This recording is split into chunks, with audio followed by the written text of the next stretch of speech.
Good morning, Mets fans, and welcome to a Thursday edition of Driving with Mr. Met.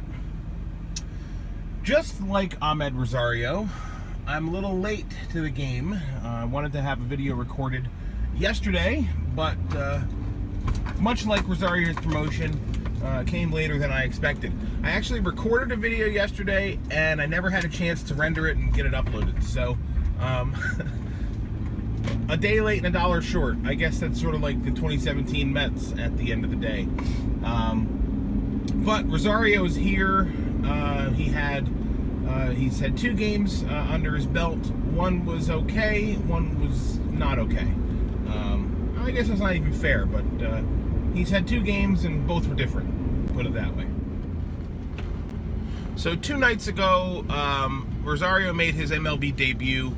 He had a pretty good game in the field up until the 9th inning when he was responsible for an error that allowed the game-winning run to score. But up to that point, he looked good, and he looked very comfortable. He did not look out of place on the diamond, and that's a good thing. I mean, you can sort of tell when a guy is pressing. And he didn't seem to be pressing. He seemed to be very comfortable, particularly in his first at bat. I was impressed by the fact that he took a few pitches, was a little bit patient at the plate. That's always been the knock on Rosario, that he was a little bit too much of a free swinger. So it'd be nice to see that he can do something a little different than that and adapt a little bit and change his approach. As for last night, Rosario showed his hustle. He legged out his first career extra base hit, which turned into an odd triple. He ran, first of all, he got a ball past Nolan Arenado, which I think it's 2 games in a row that I was surprised to see 2 balls end up getting down the left field line past Arenado. I feel like he catches everything and makes every play, but he didn't in this case. And last night, Rosario sped around the bases, and as the ball was making its way into the left field corner, or rather before it got there, a fan reached down and grabbed it. Now, Rosario was just around second base as this happened, and they did a really good job on SNY showing this. But he was just around second base, and they awarded him third base on fan interference because of his hustle and because he was where he was. Gary and Keith both agreed, and I agree with them. He would have been out at third if that fan hadn't interfered with the ball. But he did, and he was safe. And so, anyway, Rosario had a very nice opening 2 games, and he looks like he belongs right where he is. The night before last, pitching performance by Steven Matz was short but encouraging. I was encouraged by Matz. I thought he did pretty well. He looked very good the first few innings. He kept the Rockies off balance. He was mixing his pitches well. He was locating very well. But he hit the wall in the 6th inning, and things fell apart for him, and that was that. I'm kind of sour on Matz. I always have been. I've always called him Mr. Glass because he's always hurt.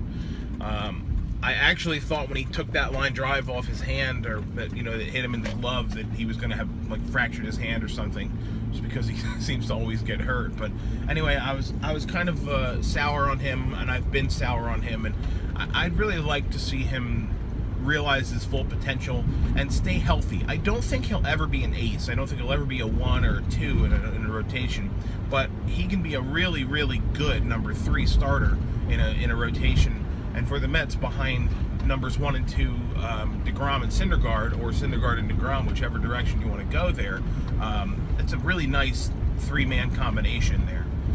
Last night, Chris Flexen took the mound, and he ended up exiting early due to a blister on his finger. But honestly, he had nothing. He kept the Rockies off the board in the first 2 innings, but things really fell apart in the 3rd for him, and he ended up giving up a bunch of runs. And Carlos Gonzalez hit an absolute laser beam home run to center field that kept carrying and carrying and carrying. And so Flexen did not do very well. But the bullpen last night was phenomenal. They pitched 6 scoreless innings in Coors Field. Now, I know Hansel Robles didn't pitch, but Salas did, and he didn't give up a run in Coors Field. So, go figure. But it was nice to see the bullpen come together and put up a bunch of goose eggs for 6 innings out of the in relief. Offensively, Jay Bruce hit another home run, and Curtis Granderson hit a big home run last night. So it was really a team effort, a 10-run effort, and it was nice to see that the team is not completely given up on the season. That they're still fighting back, because I've said this a lot, and a lot of people give Terry Collins a lot of shit about the way he manages, and people don't like him. But the bottom line is teams do not give up on him. Players do not give up on him as a manager. They're still playing this season out. I mean, this is a team that, as we now know, is out of the playoff race. They could be packing it in, down 5-0. Who cares? All right, we'll play. We get them tomorrow. We'll see you later. We'll just kind of go through the motions and get this thing over with. But they don't do that, and they never have with Terry Collins as the manager. And this is going back to the early, really dark days as he was the manager. So I give Terry a lot of credit for keeping the team together and keeping the team competitive, and at least trying to put a good product on the field. So speaking of a good product on the field, very soon I hope we'll see Dom Smith join Amed Rosario up at the major league level, and we'll sort of complete this early preview of these two guys and kind of really see what they have as the first baseman and shortstop of the future.